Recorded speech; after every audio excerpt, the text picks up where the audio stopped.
네, 오늘도 모닝쇼에서 준비된 모든 정보 중에 핵심 종목들만 뽑아보는 시간이 되겠습니다. 모닝 스탠바이, 오늘은 바로자산 운용의 윤정식 상무입니다. 상무님, 안녕하십니까? 네, 안녕하세요. 네. 어제 우리 증시도 뜨뜻미지근하게 끝났는데 미국 증시 역시 비슷한 혼조 흐름으로 거래를 마치는 모습이었습니다. 오늘장 개장하기 전에 봐야 될 중요 포인트들 어떤 게 있을까요? 네, 미국 증시도 거의 강보합권 정도에서 마감을 했죠. 국내 증시 같은 경우는 사실은 더 좀 좋지 않았습니다. 외국인 매도가 계속적으로 좀 나왔고, 코스피는 강보합이 아니라 약보합으로 또 마감을 했죠.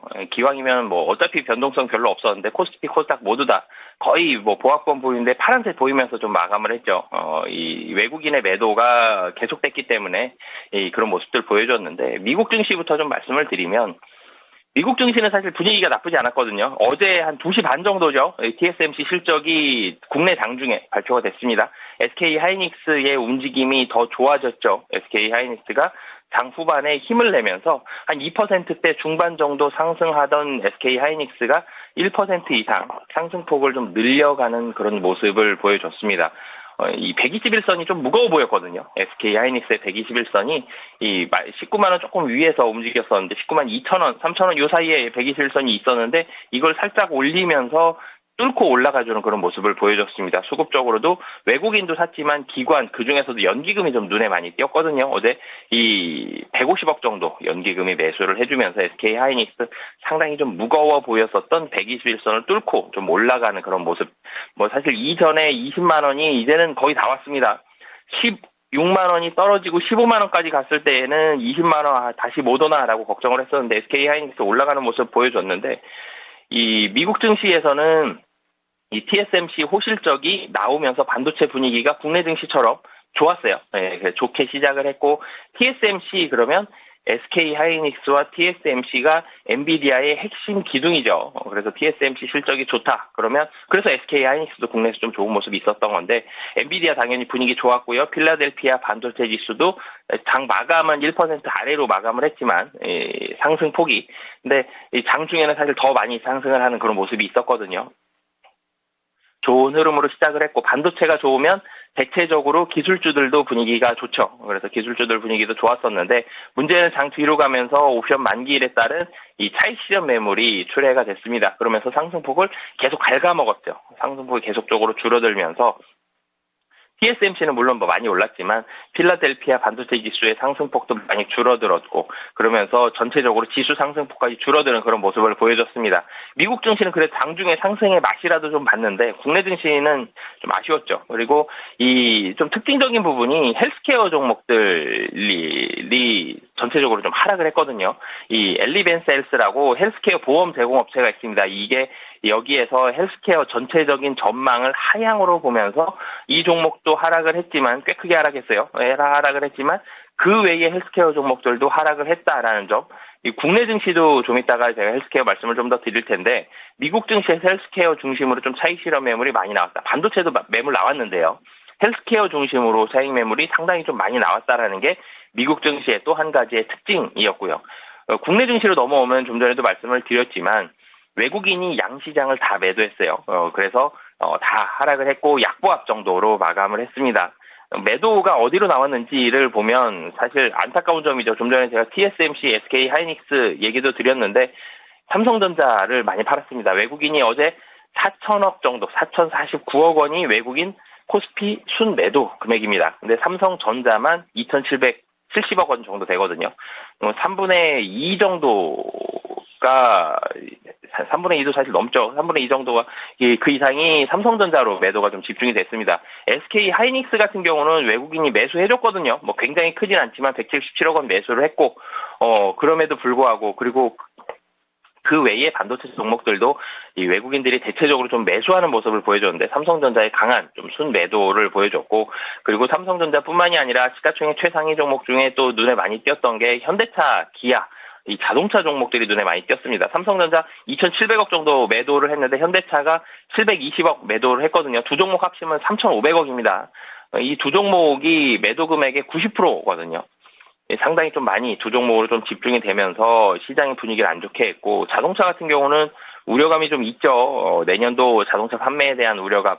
금년에 유럽이 상당히 좀 부진했습니다. 하반기에 여름 이후부터 유럽 자동차 판매가 급감하면서 현대차 실적도 이 이익단이 좀 많이 떨어지는 그런 모습을 보여줬는데 내년도에는 유럽이 살아난다라는 부분들은 굉장히 좀 비관적으로 많이 보고 있고 미국에서도 자동차 판매가 줄어들 가능성이 높다라는 쪽으로 많이들 목소리가 좀 나오고 있기 때문에 내년도 실적에 대한 우려감으로 완성차 쪽 어제 전일 같은 경우 뭐 연기금도 많이 팔았고요. 그리고 외국인도 많이 좀 매도를 하면서 완성차 쪽으로 이 매도가 좀 많이 나오는 그런 모습을 보여줬습니다. 매도 자체는 삼성전자와 현대차, 기아 이 자동차 쪽으로 매도가 많이 나왔는데 투심을 놓고 보면 그래도 반도체 쪽에 있어서는 투심은 그렇게 비관적인 상황은 아니거든요. 삼성전자를 제외한 나머지 종목들을 보면은 이 수급적으로도 괜찮고요. 주가도 상당히 많이 올라가는 그런 모습을 보여줬습니다. 그러면서 삼성전자의 회복이 사실 나와야지 국내 지수도 좀 올라가는데 삼성전자 어제 뭐 사실 상승을 하긴 했습니다만 상승폭이 좀 미미하죠. 0.34% 상승했습니다. 거의 보합권 부근에서 좀 마감을 했는데 외국인 매도는 계속적으로 진행이 되고 있기 때문에 이 외국인 수급이 좀 바뀔 때 국내 수급도 2600선 조금 넘어가다 보면 다시 2600선으로 모여드는 2600선이 뭔가 지수를 잡아당기고 있는 그런 느낌들이 많이 드는데 이 잡아당기는 느낌이 드는 2600을 훌쩍 뛰어넘어서 좀 2600을 벗어나기 위해서는 삼성전자의 반등이 좀 필요한 그런 상황이고요. 국내에서도 차익 실현 매물이 나왔습니다. 제가 좀 전에 엘리벤셀스 말씀을 드리면서 미국에서 헬스케어 섹터가 전일 차익 실현 매물이 상당히 많이 나왔다라는 말씀을 드렸는데 국내에서도 어제 헬스케어 종목들 물론 이제 헬스케어 종목들 하락한 종목들도 시가총액 상위 종목들은 하락한 종목이 좀 있습니다만 차익 실현 매물이 장 초반에 특히 많이 나왔어요. 많이 나오면서 대부분이 좀 하락을 했었거든요. 그러다가 장 중에 헬스케어주들 하락폭을 많이 줄이고 그리고 상승으로 좀 돌려세우는 그런 모습들은 있었는데 어찌됐든 국내에서도 헬스케어 종목들, 헬스케어 섹터들은 차익 실현 매물이 계속적으로 좀 나왔다. 그리고 금융 섹터도 차익 실현 매물이 나왔거든요. 근데 금융도 하락폭이 깊진 않습니다. 보통 차익 실현 매물이 나올 때는 장 초반이든 아니면 장 중이 뭐 그날 단기적이든 좀 매물이 좀 강하게 나오면서 하락이 꽤 나왔어야 되는데 차익 실현 매물이 분명히 나옴에도 불구하고 헬스케어와 금융 섹터는 하락이 좀 제한적이다. 그러면 확실히 누군가는 좀 샀다라는 얘기죠. 아직까지는 그래도 이 헬스케어와 금융이 차익 실현 매물이 나오면서 차트가 꺾이고 하락 추세로 바뀌고 이렇게 간다라기보다는 이 두 종목은 여전히 두 섹터는 사는 매수 자금들이 여전히 좀 많다. 그렇기 때문에 뭐 굉장히 나쁜 상황이다라기보다는 일정 부분 차익 실현 매물 받고 다시 긍정적인 상황을 만들어갈 가능성이 좀 높다라고 보시면 되겠습니다. 전체적으로 미국 증시도 그렇고 국내 증시도 그렇고 가장 큰 포인트는 차익 실현 매물이 그동안 좋았었던 섹터들에 대해서 차익 실현 매물이 나왔다라는 게 한 가지가 있고요. 또 한 가지는 반도체, 특히 AI에 들어가는 HBM이라든지 AI는 나쁘지 않다. 엔비디아가 중심이 된 AI 상황은 나쁘지 않고 실적이 좋다라는 부분 이 두 가지로 좀 정리해 볼 수 있겠습니다. 자, 미국 증시가 이 분위기 자체가 상대적으로 국내보다 좋다라는 모습은 지속되는 가운데 차익 매물이 이 투자 심리를 무너뜨린 건 아니고 또 AI 반도체에 대한 업황은 계속해서 좋게 보자라는 관점으로 얘기를 해 주셨습니다. 자, 그럼 모닝 관심주 들어가 보겠습니다. 자, 상무님의 첫 번째 키워드 어떻게 될까요? 네, 엔터 섹터, 엔터주들 좀 말씀을 드리겠고요. 바닥론이 솔솔 나오고 있습니다. 이에 관해서 말씀드리도록 하겠습니다. 네, 자 어제에 이어서 또다시 한번 엔터와 관련된 부분들을 언급해 주시는데요. 어떠한 포인트일까요? 네, 어제 사실 국내에서 좋았던 섹터, 어떤 섹터가 굉장히 좋았다라고 말씀드릴 만한 섹터가 잘 안 보였어요. 그러니까 지수가 붙어 있는데 굉장히 많이 하락한 섹터는 사실 좀 많이 하락한 섹터는 자동차고요. 그 외에는 반도체는 전체적으로 투심이 좋았는데 문제는 삼성전자가 같이 못 올랐기 때문에 반도체가 매우 좋으냐라는 얘기 드리기가 좀 그렇죠. 근데 엔터주 같은 경우는 분위기가 상당히 좀 좋은 모습을 보여줬습니다. 외국인과 기관이 10월 달 들어서 엔터주를 사실 좀 상당히 좀 많이 매수를 하고 있습니다. 외국인과 기관이 국내 증시를 적극적으로 사고 있느냐라고 보기에는 사고 있는 것도 아니고요. 사실은 좀 파는 쪽이 외국인은 특히 좀 더 가까운데 근데 확실히 또 계속적으로 팔지는 않아요. 근데 어찌됐든 지속적으로 매수하는 자금은 아니거든요. 외국인도 그렇고 기관도 그렇고 고민을 많이 하고 있는 그런 상황 속에서도 엔터주 같은 경우는 전체적으로는 매수 자금들이 잘 들어오고 있는 그런 상황인데 우선 뭐 결론부터 말씀드리면 실적이 바닥이고 주가도 부담이 없다. 이 사실 분석이 지배적이거든요. 3분기 실적 안 좋은데 4분기부터는 좀 회복이 되면서 그리고 내년도에는 실적이 좀 더 회복이 되면서 좋을 가능성이 상당히 좀 높다라고 보시면 되겠습니다. 3분기 영업이익 전망치가 JYP엔터, 하이브, SM 사실 세 회사들은 영업이익이 시장 전망치를 많이 하회하는데 흑자인데 YG엔터 같은 경우는 소폭 적자가 나올 걸로 예상이 되거든요. 이번 달 들어서 외국인이 JYP엔터 같은 경우가 한 80억 정도, SM이 7억 정도, 하이브 같은 경우 324억, YG엔터가 한 30억 가까운 이런 순매수를 보여줬습니다. 엔터주를 대표적인 네 회사를 외국인이 모두 다 순매수를 했죠. 매수 금액은 좀 차이가 있어요. 시가총액도 차이가 이제 좀 많이 나기 때문에 매수 금액은 차이가 있지만 어찌됐든 네 회사 모두 다 순매수를 했다라는 점, 이런 부분들은 긍정적인데 우선은 3분기 실적은 컨센서스를 하회할 것으로 보여집니다. 엔터 4사 모두 3분기 실적 전망치가 계속적으로 떨어지고 있는데 이 떨어진 실적보다도 좀 더 안 좋게 나올 가능성이 높거든요. 대표적으로 JYP엔터 같은 경우는 3분기 전망치가 한 달 전 대비해서는 한 420억, 낮게 잡았을 때 420억, 높게 잡으면 한 440억 정도까지 이 영업이익 전망치를 잡았었는데 지금은 400억대 초반까지 좀 떨어지는 그런 모습을 보여줬고, 하이브의 영업이익 같은 경우도 한 7% 정도 줄어드는, SM도 마찬가지입니다. YG엔터 같은 경우도 흑자에서 적자로 영업이익 전망치가 예상치가 좀 바뀌었거든요. 이런 모습들이 나오고 있는데, 우선 이 실적이 줄어들었던 이유들,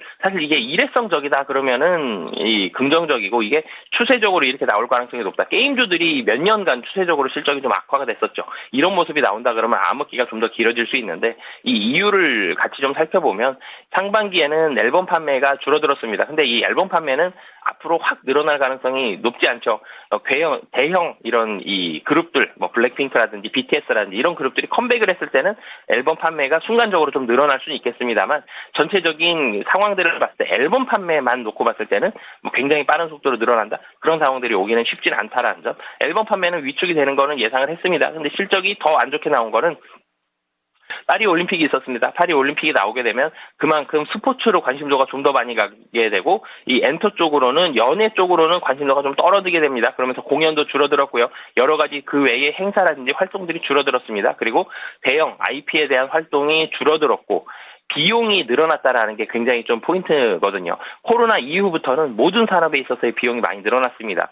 게임 산업에 있어서 게임주들이 실적을 계속적으로 좀 못 내는 이유가 인건비가 많이 상승을 했거든요. 그러면서 인건비도 결국은 비용이고, 이 비용이 많이 늘어났기 때문에 제한된 이 이익 상황 속에서, 매출된 상황 속에서 비용은 늘어난다. 그렇기 때문에 이익단이 줄어들었었는데, 이게 엔터주들도 마찬가지거든요. 여러 가지 IP에 들어가는 비용들도 그렇고 인건비도 그렇고 많이 늘어났기 때문에 3분기는 이런 부분들이 다 겹쳤습니다. 그러면서 실적이 부진했습니다. 그러면서 이 엔터주들 3분기 실적 안 좋다, 주가가 계속 떨어졌죠. 사실 1분기부터도 떨어졌습니다. 주가가 계속적으로 떨어졌는데, 이제는 어제 관심을 가진 이유는 3분기가 아니라 4분기에 관심을 갖자라는 거거든요. 이 BTS 일부 멤버가 활동을 재개하는 걸 시작으로 해서 이 4대 기획사, 엔터 회사들의 주요 가수들 한두 팀들이 모두 다 4분기에는 컴백을 합니다. 그러면 이 상반기 투입 비용 증가가 신인 IP로부터 수익이 악화됐는데, 기존 IP들, 주요 IP의 활동이 본격화가 되면서 이 부분은 충분히 상쇄하고도 남거든요. 신인 IP 들어가는 것보다는 기존 IP 컴백이 훨씬 더 많은 기여를 하기 때문에 이런 부분들이 있고, 그리고 특히 가수들은 4분기가 최성수기죠. 12월이 가장 이 성수기입니다. 12월 연말에 대한 기대감들, 이런 부분들이 나오고 있다라고 보시면 되겠고요. 그리고 3분기에 실적이 안 좋다라는 거는 사실 실적 전망치는 계속적으로 좀 떨어지고 있었습니다. 주가도 같이 떨어졌고요. 그래서 1분기 주가도 좀 좋지 않았었고 2분기도 조금 더 떨어졌는데 3분기도 더 떨어졌습니다. 그러면서 최근 들어서 조금씩 반등하는 그런 모습들이 나오고 있는데, 주가가 계속적으로 떨어졌다라는 점은 밸류에이션도 많이 떨어졌고, 그리고 이 가격에 대한 부담감이 많이 줄어들었죠. 3분기 뭐 사실 하이브 악재도 있었고요. 뭐 여러 가지 악재들이 겹치면서 주가가 많이 떨어졌었는데, 이런 부분들이 이 PER이 굉장히 좀 많이 떨어졌다. 뭐 SM 같은 경우는 한 15배 정도로 굉장히 많이 떨어진 그런 상황이거든요. 이렇게 밸류에이션적인 매력도까지 좀 부각이 되면서 엔터주들 주목을 받았다라고 보시면 되겠고요. 관심주로는 SM 좀 말씀을 드리겠습니다. 3분기 실적 부진할 것으로 예상이 되지만 좀 전에 말씀드렸듯이 4분기 그리고 25년도까지도 실적 개선세는 지속이 되면서 실적이 올라간다. 지금 실적이 거의 바닥권으로 보고 점진적으로 매 분기별로 좀 올라가는 그런 실적을 낼 가능성이 높다라고 보시면 되겠습니다. 네. 자, 지금 SM 같은 경우에는 최근에 조금 오르기는 했지만 큰 그림에서는 여전히 내릴 만큼 내렸다라는 그런 생각이 듭니다. 목표가 얼마나 보십니까? 목표가는 조금 길게 보셨으면 좋겠는데 우선 단기적으로 이 12월 말까지는 한 7만 5천 원 정도가 지금 121선입니다. 61선 살짝 올라와 있거든요. 121선에서 매물 좀 나올 수 있기 때문에 단기적으로는 7만 5천 원 그리고 조금 더 길게 잡으시는 분들은 8만 원 위까지 사실 8만 원 정도가 상당히 오랜 기간 횡보했었던 가격이거든요. 여기까지도 충분히 좀 상승 가능하다라고 보시면 되겠습니다. 네. 자, 엔터 쪽과 관련해서 SM을 말씀해 주셨습니다. 자, 두 번째 키워드는 어디에서 볼까요? 네, 화장품주를 말씀을 드리겠고요. 화장품 안에서도 대형 화장품 이 기업들보다는 인디 쪽 화장품들을 좀 포커스를 맞춰서 말씀드리도록 하겠습니다. 네, 최근에 리포트에서도 오히려 이제 OEM이나 ODM 쪽이 대형주보다 경쟁력이 낮다라는 그런 얘기들이 나오더라고요. 관련된 내용도 좀 자세히 들어보겠습니다. 최근에는 이 인디 뷰티라 그러죠. 이전에는 사실 한 10년 전만 하더라도 아모레퍼시픽, LG 생활건강, 설화수, 후 사실 이런 브랜드가 눈에 띄었고요. 그리고 이 사드 이전까지 놓고 보면 국내의 이런 대형 화장품 회사들 그중에서도 한 방이 들어간 프리미엄급의 화장품들이 중국에서 얼마나 팔리느냐 이런 부분들이 주가를 많이 영향을 주는 이런 모습들을 보여줬다라면은 지금은 사실 이런 프리미엄 브랜드보다는 굉장히 좀 반짝하는 이 어딘가에서 SNS라든지 이런 젊은 사람들이 많이 환호하는 이런 브랜드들이 단기간에 상당히 좀 많이 올라가는 그런 모습들을 보여주고 이 굉장히 눈에 띄는 브랜드가 소수가 아니죠. 상당히 많아지고 있는 그런 모습을 보여주고 있습니다. 이런 모습들이 이 개별 제품들이 많이 나와 있는데 개별 제품들이 나오더라도 정보 비대칭성이 아니죠. 개별 제품이 나오더라도 SNS를 통해서 홍보만 잘하면 금방 입소문을 타게 되고 많은 판매를 이룰 수 있게 되는 정보 비대칭성이 줄어드는 그런 모습들이 있고요. 그리고 브랜드를 창업하고 경영에 필요한 부분들이 어렵지가 않아졌습니다. 레시피만 만들게 되면 이 레시피 들고 화장품 만들어주는 회사 찾아가서 이 화장품 제조해 주세요 하면 되거든요. 판매량만 어느 정도 맞춘다라면은 이 레시피만 들고 가면 화장품을 생산할 수 있는 이 브랜드에 대한 로열티가 좀 떨어지는 그런 상황들이 많이 나왔었고요. 그리고 그러면서 단기간에 인디 브랜드가 탄생하게 됐습니다. 인디 브랜드는 창업에 대한 이 노력이 좀 덜 들기 때문에 화장품에 대한 이 자신감만 있다라면은 이 탄생하기가 어렵지 않은 그런 상황이거든요. 그러면서 소비자들 사이에서도 상당히 많이 좀 들어가게 됐는데 이 국내 브랜드들 같은 경우는 글로벌적으로 인디 뷰티들이 많이 뻗어나가고 있는데 상당히 좀 빠르게 움직입니다. 이 분업을 통해서 전문화가 다른 나라에 비해서도 상당히 좀 잘 갖춰져 있기 때문에 생산 효율이 굉장히 빠르고 상당히 빠른 속도로 이 화장품을 만들게 되고요. 화장품에 대한 품질이 상당히 우수합니다. 다른 나라들보다도 한국 화장품이 기대했던 약속한 이런 품질들을 잘 구현하는 이런 모습들을 보여주면서 이 국내 화장품이 굉장히 많은 그런 붐을 이루게 되는데요. 이 중에서도 ODM사 그리고 수출 전문 유통회사 용기사 이 세 가지에 좀 주목을 해보시고 특히 ODM사에 주목을 해보시는 게 좋을 것 같은 게 특정 브랜드에 기대지가 않습니다. 어느 브랜드가 성공을 해서 이 세 섹터는 이 세 부류는 효과를 볼 수 있는 그런 상황이고요. 그리고 고객사의 이 락인 효과가 상당히 강합니다. 한번 만들게 되면 레시피도 한번 만들어지면 그 회사에서만 계속 제조를 하게 되죠. 그리고 이 용기도 한번 만들어진 곳에서 계속 좀 용기를 맡기게 되는 이 락인 효과가 굉장히 좀 강하다라는 점. 그리고 이 세 섹터들을 만들고 있는 회사들, 특히 ODM사 같은 경우는 가장 대표적으로 한국콜마라든지 코스맥스 이런 업체들이 있는데 새로운 업체들이 진입하기에 진입 장벽이 있죠. 워낙 이 규모의 경제를 갖춰놨기 때문에 자금력을 굉장히 좀 많이 가지고 들어오는 대기업 계열의 이런 화장품 회사가 아닌 이상 추가적으로 들어오기에는 진입 장벽은 상당히 좀 높은 그런 상황이다라고 보시면 되겠습니다. 이 관련된 종목으로는 사실 제가 좀 전에 ODM사, 유통사 그리고 용기를 만드는 회사 이 세 섹터를 말씀드렸는데 가장 지금 사실은 눈에 띄게 주목을 받고 있는 건 이 ODM사거든요. 그 중에서도 이 한국콜마를 좀 말씀을 드리겠습니다. 우선 국내 ODM사들 지금 공장이 부족하죠. 가동률이 100%가 아닙니다. 110% 정도의 이 가동률을 좀 보여주고 있거든요.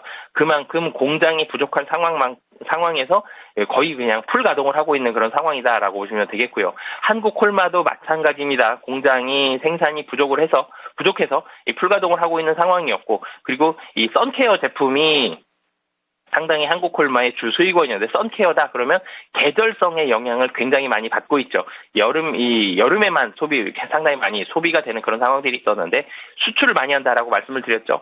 이 국내와 계절이 반대인 나라들도 많이 있습니다. 그런 나라들까지 있기 때문에 계절성의 영향을 덜 받는다. 이런 부분들 보시면 되겠고요. 또 한 가지는 증설 효과입니다. 이 가동률이 100%가 넘었다라는 말씀을 드렸죠.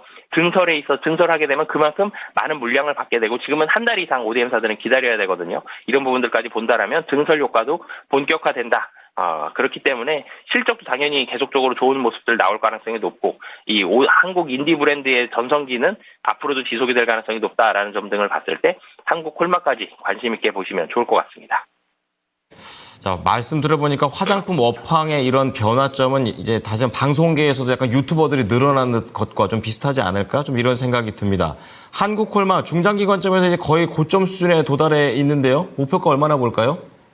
네, 사실 한국 콜마 같은 경우는 지금 한 7만 원 정도에서 며칠 횡보하고 있고요. 이전 고점이 7만 5천 원 정도 위까지 갔었는데요. 이 외국인도 사고 있고요. 투신도 다시 사고 있습니다. 수급이 중간중간에 차익 매물은 계속적으로 나오곤 있습니다만, 이 추세적인 상승, 지금 이평선이 완벽한 정배열은 아니지만 거의 정배열 수준으로 우상향을 하고 있죠. 작년 연초부터 계속적으로 중간에 등락은 조금씩 있습니다만 오른쪽으로 올라가고 있다라는 점, 실적이 좋기 때문에 올라가고 있는 거거든요. 이런 효과들은 연말 그리고 내년 상반기까지도 지속이 된다라는 점 등을 봤을 때 우선은 목표 가격은 이전 고점도 충분히 돌파할 가능성이 높아 보여서 8만 원 잡고 대응하시면 좋을 것 같습니다. 네, 자, 화장품과 관련해서 한국 콜마였습니다. 자, 마지막으로 상무님의 관심주 어떤 게 있을까요? 네, 이 자동차가 제가 어제 투심이 좋지 않다라는 말씀을 드렸는데, 그 중에서도 현대모비스를 좀 말씀을 드리겠습니다. 사실 현대모비스 같은 경우는 자동차 부품 회사죠. 실적이. 근데 사실 완성차보다 현대모비스 실적이 좀 더 좋지 않습니다.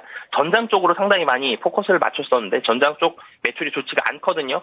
이 완성차, 현대차와 기아의 판매량이 줄어들 걸로 내년 판매량이 좀 줄어들지 않을까라는 우려감들이 좀 있다라는 말씀을 드렸는데, 현대모비스는 현대차와 기아의 판매량이 줄어드는 우려감보다는 전장 쪽의 실적이 워낙 좀 부진했는데 이 실적이 반등한다라는 부분들을 좀 더 포인트로 보시면 되겠습니다. 그러니까 지금 시장이 관심을 갖는 섹터는 3분기 실적이 부진한데 관심을 갖는 게 아니고요. 4분기 혹은 내년이 확실히 좀 좋아진다라는 데 좀 더 포커스를 맞추고 있는 거거든요. 두 가지 이유가 있습니다. 한 가지는 지금 3분기 실적이 부진하다. 예상이 어느 정도 됐거든요. 주가가 좀 떨어져 있다라는 점이 한 가지가 있고요. 그리고 이제는 연말이 다가왔기 때문에 배당과 내년을 좀 더 주목을 한다. 주식은 내년을 바라보죠. 그러니까 더 먼 미래를 바라보고 있기 때문에 내년에 좀 더 포커스를 맞추는 수급들이 기관들 통해서 많이 들어오고 있거든요. 그래서 현대모비스도 최근에 이런 추세를 봤을 때 내년도 실적에 포커스를 맞춰서 기관이 관심을 갖는다. 그렇기 때문에 개인 투자자분들도 현대모비스 관심 갖고 보시면 좋을 것 같습니다. 이틀 전에 그야말로 급등을 했던 현대모비스가 되겠는데요. 그렇다면 목표가는 얼마나 볼까요? 네, 실적 우려감에 사실 27만 원까지 갔던 주가가 실적 우려감에 20만 원대 초반까지 좀 떨어졌었거든요. 그러면서 다시 올라가고 있는 상황입니다. 근데 실적이 빠른 속도로 개선이 될 것으로 예상이 되고 있기 때문에 여기서 한 10% 정도 업사이드 잡아서 1차적인 목표가 26만 원 잡고 대응하시면 좋을 것 같습니다. 네. 자, 오늘 윤정식 상무의 종목들 공개가 됐습니다. 정리해드리겠습니다. 자, 첫 번째는 엔터 쪽에서 SM을 말씀해 주셨습니다. 내년에 대한 실적 개선세도 있고요. 가격 자체도 부담이 없습니다. 단기 7만 5천 원, 중기 8만 원. 그리고 두 번째는 화장품 쪽에서 이 정보의 비대칭성과 관련해서 ODM 업체 한국 콜마입니다. 경쟁력 있는 이 제품 라인업을 가지고 있고요. 수출에다가 또 증설에 대한 효과가 있습니다. 추가로 수출 관련주, ODM 관련주, 화장품 용기 관련주들 지켜보자고 얘기해 주시면서 목표가 8만 원 제시했고요. 마지막으로 관심주 자동차 부품 쪽에서 현대모비스입니다. 약했던 실적이 개선된다는 점, 그리고 배당과 내년 실적을 보자면서 목표가 26만 원을 제시해 주셨습니다. 오늘 내용 잘 참고하겠습니다. 감사합니다. 네, 감사합니다. 네, 지금까지 투자 판단에 도움이 될 수 있는 정보를 제공해 드렸습니다. 하지만 특정 종목의 상승과 하락을 보장하지는 않으니까요. 이 부분 참고해 주시기 바랍니다. 오늘도 수익 많이 내십시오. 고맙습니다.